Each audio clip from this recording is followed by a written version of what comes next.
all is quiet here at the former Royal Victoria site, as it has been since the hospital closed its doors in 2015. But in about a month's time, groundbreaking on a restoration and expansion project will begin. Well, not if the Mohawk Mothers of Kahnawà have their say. It has bothered us, and it continues to play on our minds. And so now, we believe in what you call action, that you have to do something, and we are doing something. When filing their request for an injunction earlier this month, the Mohawk Mothers came with this explanatory document in hand. The site of the former Allen Memorial Hospital is infamous for having been the setting of Dr. Ewan Cameron's CIA-funded MK-Ultra mind control experiments of the 1950s and 60s. For over a year, a research team assisting the Mohawk Mothers have been working on a timeline to convince a judge there are possibly Indigenous children buried on the site. This is what we needed to communicate with this court, and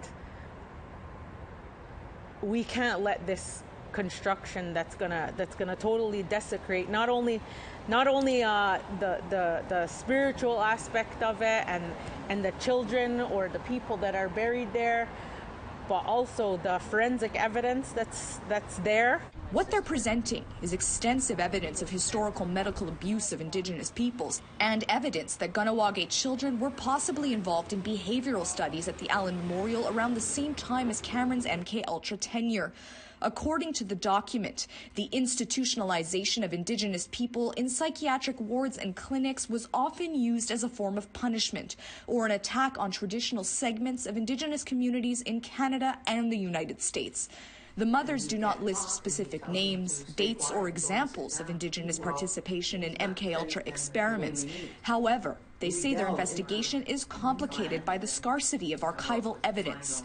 So to bolster their cause, they've included a signed affidavit from Lana Ponting, a survivor of the Montreal MK-Ultra experiments, now living in Winnipeg. I saw Indigenous children.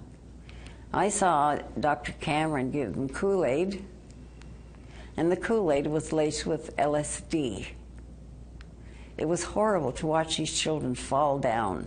The Mohawk Mothers are not the only community group putting pressure on Montreal and the McGill University Health Centre to stop development in favor of ground searches.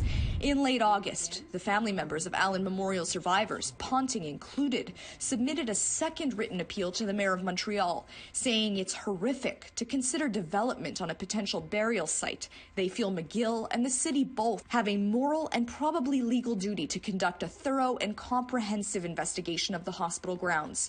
The survivors are asking for a meeting with the city, while the Mohawk Mothers, as the self-appointed custodians of the land, are asking for a total surrender of the site. We have a hearing before October, but McGill has already announced that they're going to go ahead anyway and start excavating, so we have to do this before that happens.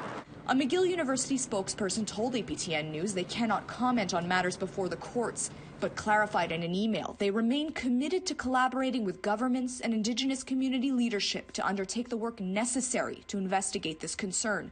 Meanwhile, the infrastructure group responsible for the site's development says steps are currently underway to identify the best approach to shed light on the allegations of unmarked graves in the area, including possible archaeological excavations. A judge is expected to rule on the injunction application before the end of October. Lindsay Richardson, APTN National News, Montreal.